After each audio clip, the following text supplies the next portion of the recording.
வேதாந்த மத குரு முதல்வர்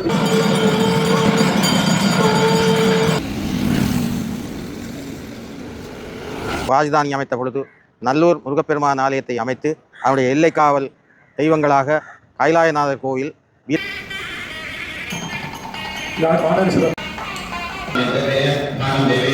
நினைவாக அங்கே பெரிய விழாவும் சில திறப்பு விழாவும் நடைபெறுகிறது. நம் மண்ணில் சைவ சமயத்துக்கு ஏதேனும் துன்பம் வந்தால் அதற்காக கதைப்படுத்த யாருமே இல்லை.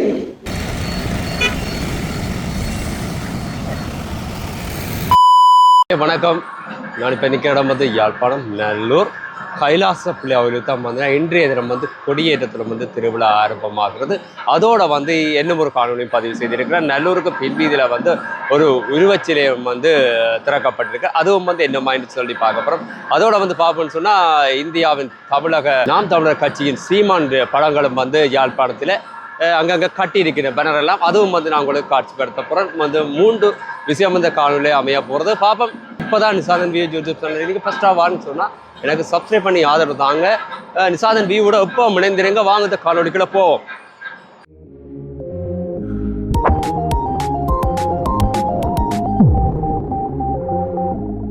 யாழ்ப்பாணம் கைலாசநாதர் கைலாச பிள்ளையார் கோவிலான்னு நிற்கிறோம். இன்றைய தினம் கொடி ஏற்றத்தினம் திருவிழா ஆரம்பமாகிறது. கொடியேற்ற திருவிழா பார்க்க போகிற மாதிரி இன்றைய தினம் ஏராளமான மக்கள் கொடியேற்றத்தை பார்ப்பதற்காக ஆலயத்தில் கூடியிருக்கிறாங்க. பார்க்கக்கூடிய மாதிரி இருக்குது. இது கைலாச பிள்ளையாருடைய வாசல். நீங்கள் பாருங்கள்.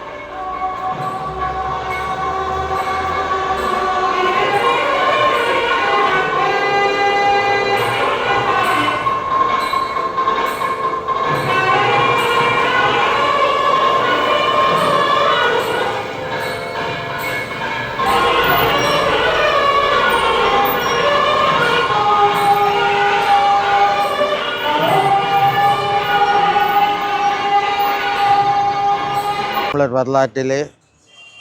வரலாற்றை சிறப்புமிக்க ஆலயமாக யாழ்ப்பாணம் கைலாயநாத பிள்ளையார் ஆலயம் விளங்குகின்றது.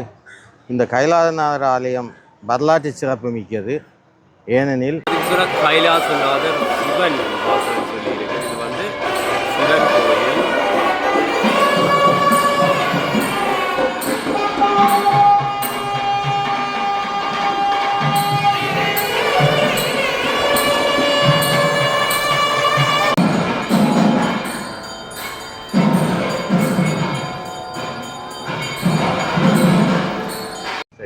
ஆரிய சக்கரவர்த்திகளினது காலத்திலே அவர்களால் இந்த ஆலயம் கட்டப்பட்டது. சிங்கை ஆரிய சக்கரவர்த்தி முதலாம் சிகராசேகர மன்னன் தன்னுடைய வழிபாட்டுக்காக இந்த ஆலயத்தை கட்டியதாக வரலாறுகள் கூறுகின்றன.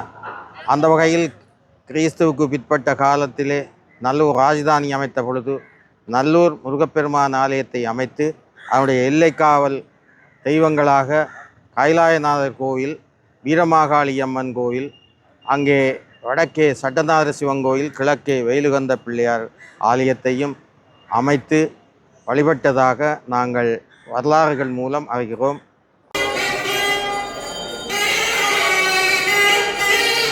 இதுலேயும் பார்த்தீங்க சொன்னால் பிள்ளையாருடைய கோயில் இருக்கு பாருங்க.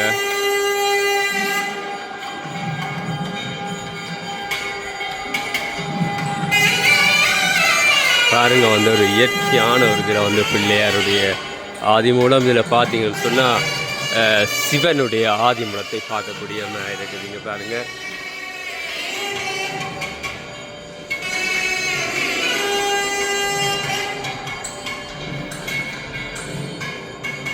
இதில் பார்த்தீங்க சொன்னால் வாகனங்கள் எல்லாமே வச்சிருக்கு. இதில் பாருங்க. அதில் கதைகள், சிவபெருமான கதைகள், மற்றது முருகன் கதைகள், பிள்ளையார் கதைகள் சித்திரமாக கீறி இருக்குன்னு நீங்கள் பார்க்கக்கூடிய மாதிரி இருக்குது.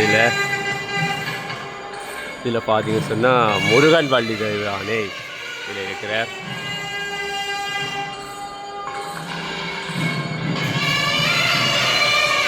இதில் பார்த்து நெருப்பு திருவண்ணாமலை,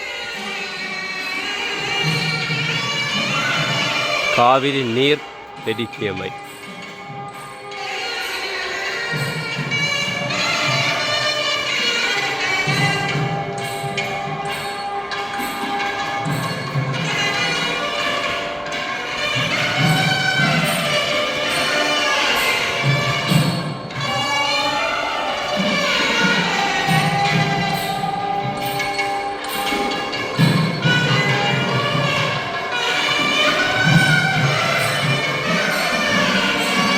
விநாயகர் பாரதம் எழுதியமை சுரசுதரனும் அரக்கனை அடக்கியமை.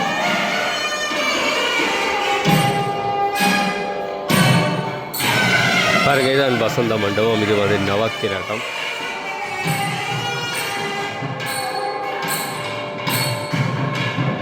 இது வந்து யாகசாலை. பாருங்க, அதில் படம் ஒன்று.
அந்த வகையில் இந்த பகுதியிலே வாழ்ந்து கொண்டிருக்கின்ற மக்கள் அனைவரும் தங்களுடைய பிறவி பெருந்துயரை நீக்குவதற்காக பஞ்ச வழிபாடுகள் என்று சொல்லப்படுகின்ற படைத்தல், காத்தல், அழித்தல், மறைத்தல், அருளல் என்று சொல்லப்படுகின்ற அந்த நிகழ்வை நடாத்துவதற்காக இந்த மகா உற்சவங்கள் நடைபெறுகின்றன. இந்த உற்சவமானது இன்றைய தினம் ஆரம்பமாகி இருக்கின்றது. இதனைத் தொடர்ந்து அங்கே தேர் தீர்த்த நிகழ்வுகள் நடைபெறும்.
கொடித்தம்பது தீவங்காட்டில் அஞ்சாரத்தி காட்டில்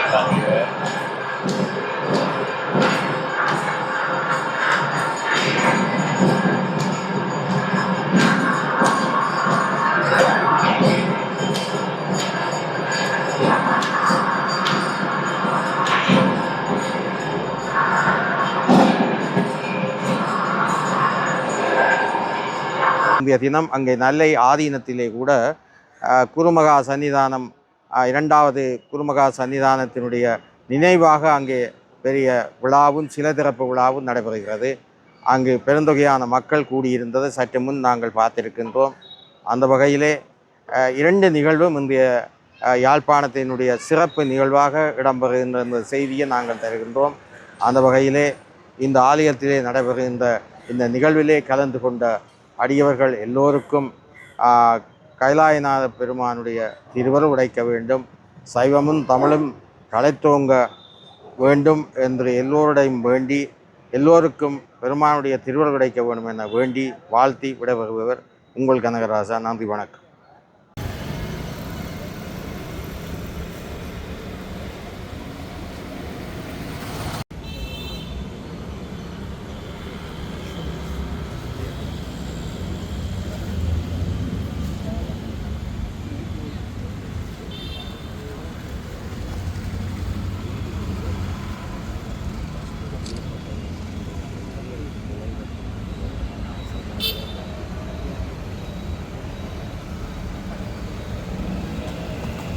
தொடர்ந்து தவள் திரு வேலன் சுவாமிகள் மாலை அணிவார்கள்.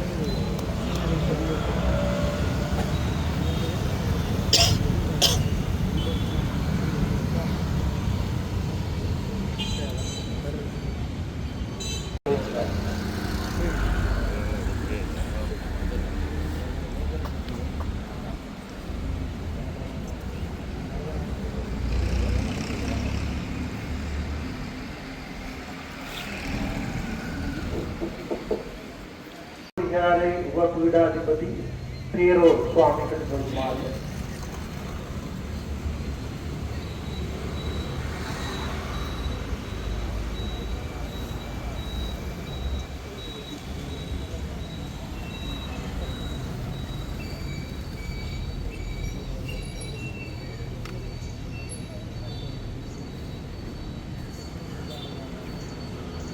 தொடர்ந்து வேதாந்த மட குரு முதல்வர் வித்யாசாகர் சுவாமி.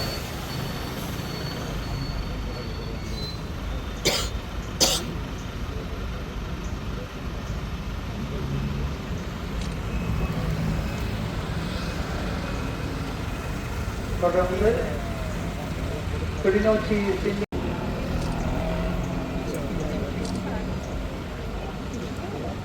தொடர்ந்து யாழ்ப்பாண பல்கலைக்கழக துணைவேந்தர் பேராசிரியர் திருநாவுக்கரசு வேல் நம்பி மாலை என்பார்.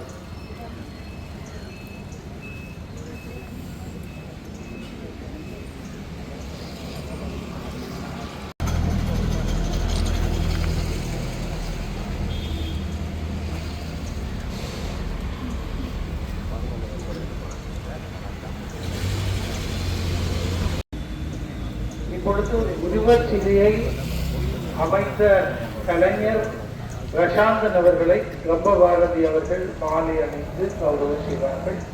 யாழ்ப்பாண பல்கலைக்கழகத்தில் சித்திரமும் வடிவமைப்பும் கற்ற முல்லைத்தீவை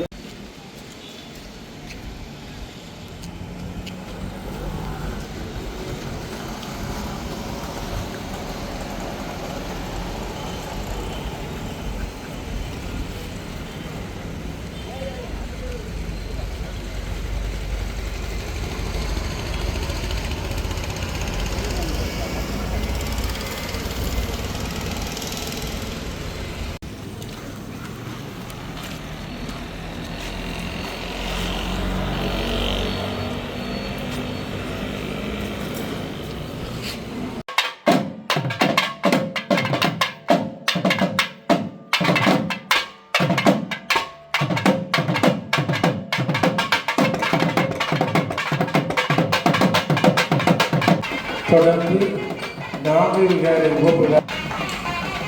கிளிநொச்சி சின்ன முதல்வர்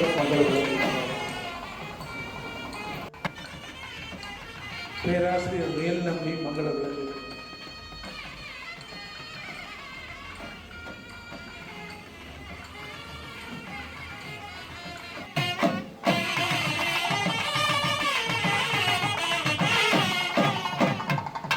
தொடர்ந்து அகில இலங்கை மாநில பிரதி தலைவர் கனபாலா அவர்கள்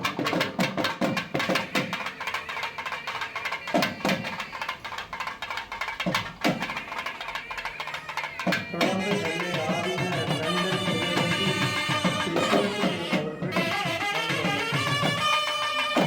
திரு சிவசுந்தரம் அவர்கள் மங்கள விளக்கு.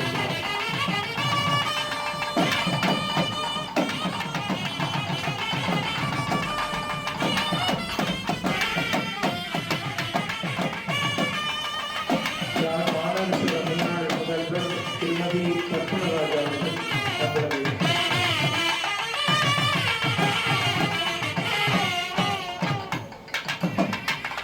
மாநகர சபை முன்னாள் முதல்வர் மணிமகன் அவர்கள் மங்கள விளக்கு.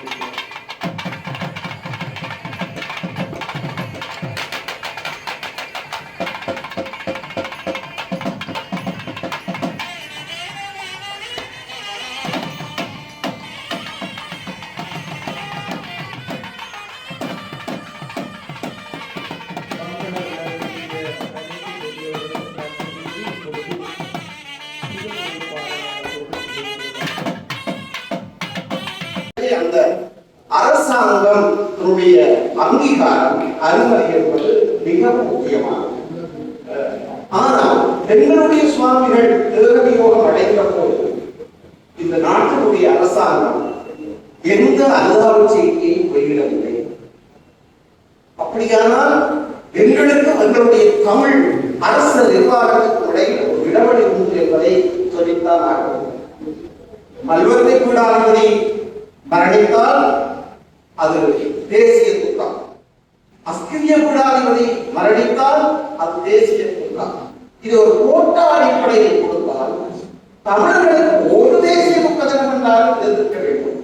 அப்படி ஒரு தேசிய துக்க தினமாக இருந்தால் அது நன்மை ஆதீன சுவாமிகள் தேகவியோகம் அடைந்த போதுதான் அது தேசிய துக்க தினமாக அறிவிக்கப்பட்டிருக்க வேண்டும். அது இந்த இலங்கை அரசாங்கம் செய்த மிகப்பெரிய ஒரு தவறு. எனவே இது விடயத்தில் நாம் கரிசனை கொள்ள வேண்டும். அப்போதுதான் உங்களுடைய இந்த ஆதீனத்துடைய வலிமை பெருமைப்பட வேண்டும். கொரோனா காலத்தில் இஸ்லாமியர்களை அகலம் செய்வதற்காக ஈரானில் பெரும் அதட்டல் நடந்தது. மத்திய கிழக்கு நாடுகள் அத்தனையும் இலங்கை அரசாங்கத்தை அதட்டின. அந்த விவகாரம் ஐநா சபைக்கு போய் கச்சதீவில் ஒரு புத்தர் சிலை வைக்கப்பட்ட போது அது வத்திக்கானில் இருந்து அடுத்த நாளே அந்த புத்தர் சிலை அகற்றப்பட்டது. ஆனால் நம் மண்ணில் சைவ சமயத்துக்கு ஏதேனும் துன்பம் வந்தால் அதற்காக கதைப்படுத்தி யாருமே இல்லை. அண்மையில் எங்களுடைய கலாநிதி ஆதரவு அவர்களுடைய ஒரே முகநூலில் பார்க்க நீங்கள் ஆர்வம் அவர்கள் சொல்லியிருக்கிறார்கள், நம் சைவ சமயத்தவர்கள் தான் அநீதி இழைக்கப்படுகிறது. உண்மையில் சில முகநூல்களில் செய்யப்படுகின்ற பதிவுகள் அர்ப்பணிப்போடு சேவை செய்கிறவர்களுடைய மனங்களை உடைத்து விடுகின்றன. காந்தியாக இருக்காவிட்டால் கோட்சையாக இருப்போம் என்ற சிந்தனை இப்போது கருத்து வருகிறது என்பதைத்தான் இதை காட்டுகிறது. எனவே தயவு செய்து முகநூல்களை பதிவு செய்கிறவர்கள், சமூக வலைத்தளங்களில் கருத்துக்களை பகிர்கிறவர்கள் உங்களுக்கு பாவத்தை தேடிக்கொள்ளாமல் அந்த பதிவுகளை செய்வது. இயற்கை ஒருபோதும் யாரையும் விட்டுவிடாது.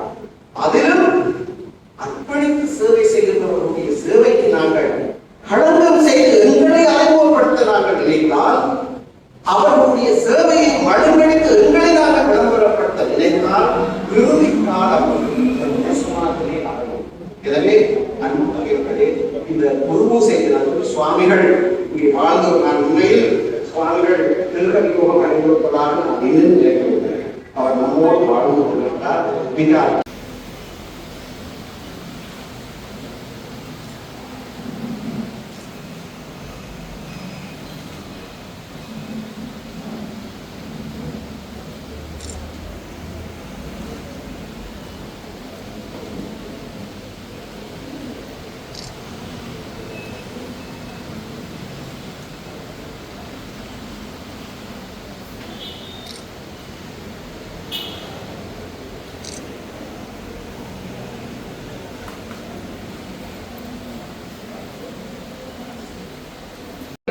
அநேகமான இடங்களே நானும் பெருசாக அதுக்கு அடிக்கடி சில இதில் பார்த்து கூட அதுக்கு போட் பண்ணிங்கன்னா கிடைத்த போது நீங்கள் இப்படியான செயல்களை உங்களுடைய செயலை விட்டு வேண்டாம்னு சொல்வது அப்படின்னா அந்த அநேகமான அந்த இலக்கங்களை பேசியவர்கள் குறிப்பிட்டது போல சில முகநூல்ல மாறுதெல்லாம் அது ஒரு எந்த ஒரு அடிப்படையான எந்த ஒரு உண்மையும் இல்லாத ஒரு சில எரியபட்ச முறை இருந்த முறையை காண்பார்கள். ஆனால் அப்படி சொல்றவர்கள் அந்த செயல்களை செய்ய முன்வர்கள் என்றால் நாங்கள் எல்லாரும் விட்டுட்டு போகலாம். அந்த அப்படி அந்த சொல்லுவர்கள் அல்லது விமர்சிப்பவர்கள் அந்த செயல்களை தாங்கள் செய்ய முன்வர்கள் விட்டுட்டு போறதுக்கு தயாராக இருக்கிறார்கள். அந்த வகையில் அப்படியான உண்மையிலே அது ஒரு பெரிய ஒரு வேதியான விடயம். அது உண்மையிலே எங்களுடைய மதத்துக்குள்ளாது இருக்குது. அது எங்கள் மதத்தை சேர்ந்தவர்கள் அதையும் செய்கிறார்கள். நல்லது செய்ய விட மாட்டார்கள். அது ஒரு பிரச்சனை இருக்குது தான். எங்களுக்கு நல்லது செய்தால் நல்லது செய்ய விட மாட்டார்கள். இந்த குருமகா சன்னிதானம் மிக ஒரு பண்பும் அவர் அந்த எளிமையும் எந்த அவருடைய எந்த ஆரழைத்தாலும் இந்த ஒரு எந்த சமய நிகழ்ச்சியோ அல்லது கலாச்சார நிகழ்ச்சியோ அதிலும் ஆரழைத்தாலும் அவர் செல்வார். அவர் எளிமையானவர். அவர் ஆர்மன் ஐயா சொன்ன மாதிரி அவர் அடிக்கடி இறுதி காலங்களே அவர் மிகவும் கஷ்டப்பட்டார். கூடது கூடிய வாகன வசதிகள் இல்லை. அவைதான் அந்த ஒழுங்கமைப்பாளர்கள்லாம் சில வழியில் கூட்டிக்கொள்ள வேண்டிய இருந்தது. அந்த தேவைகள் இருந்தது. அவர் நான் இங்கே அடிக்கடி சில வழியில் அவரோட வந்து கதைப்பது கிடைக்கிற வாரணான் அந்த கதைக்கு தான் என்ன சில சமய சம்பந்தமான சில இதுகளை அவரோட இந்த மாதிரியான நாங்கள் உருவாக்கலாம் வந்து அப்பொழுது அவருடைய சில என்னுடைய எங்களுடைய அலுவலகத்தில் சேர்ந்த சில உத்தியோகத்தனுடைய நான் கலந்துரைக்கின்ற எங்களுடைய மதத்துக்கு ஒரு மற்றவர்கள் இருக்கின்ற ஒரு ஆடம்பரமான ஒரு வாழ்க்கையை அவர் செய்ய ஆடம்பரமான சில எளிமையான வாழ்க்கை சில வழியில் நான் எனக்கும் சரி கஷ்டமாக இருந்த சில வேளைகளில் அவர் வந்து ஒரு சில வழியில் அந்த கதையில் ஆட்டோ கூட சில வழியில் கிழித்த நிலையில கூட இருந்தது. அப்போ நாங்கள் அதை அவர் வந்து கதைச்சிருக்கிறோம். நாங்கள் இவ்வளோ நீங்கள் என்ன ஒன்று உடனாலும் சொல்ல மாட்டேன். கடைசி வந்தாலும் சொல்ல மாட்டேன். நான் கேட்டிருக்கிறோம். நாங்கள் வந்து ஒரு நாள் எனக்கு இது தேவை அல்லது அது தேவை என்று சொல்லுவது இல்லை. அவர் அந்த பழக்கம் இல்லை. கேட்டு வாங்க ஒன்று கொண்ட சிந்தனை இல்லை. அப்படியான ஒரு பண்புடையவராக இருந்த அவருடைய அந்த குணம் வந்து ஒரு உயர்வானது. அவர்களுக்கு இந்த இதில் வந்து இந்த சுவாமிகளுடைய வெற்றிடம் என்பது ஒரு மிகப்பெரிய ஒரு வெற்றிடமாகத்தான் இருக்க போகின்றது. ஏன்னு சொன்னால் எங்களுடைய மத்திய மதங்களுக்கு ஒரு அதிகார பீடங்கள் இருக்கிற மாதிரி எங்களுக்கு அவர் தான் அந்த அதிகார பீடம் இங்கே சமய நிறுவனம் சமய தலைவர்களை எங்களுடைய மத தலைவர்களை சந்திக்கப்படுறோம்னு சொன்னால் அந்த அவர் தான் ஒரு எங்களுக்கு ஒரு அந்த ஒரு மூலஸ்தானத்தில் இருக்கிறவராக இருந்தார். அந்த வகையிலே தான் அவர் எங்களுடைய இந்த இரண்டாவது மகா சன்னிதானம் அவர்களோடு நெருங்கி பழகுகின்ற ஒரு வாய்ப்பு எங்களுக்கு கிடைத்திருந்தது. நான் தலைவர் குறிப்பிட்டது போல சிறுவனாக இந்த பிரதேசத்திலே வாழ்ந்த காலத்திலே அவரோடு மிகவும் நெருக்கமாக பழகிய வாய்ப்பு.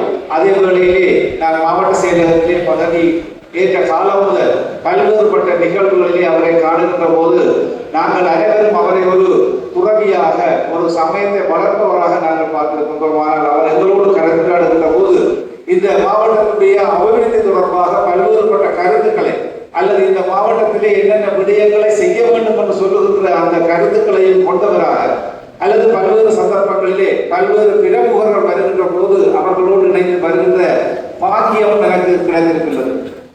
நல்லூர் ஆலயத்துக்கு முன்றில் வந்து கட்டி இருப்பாருங்க.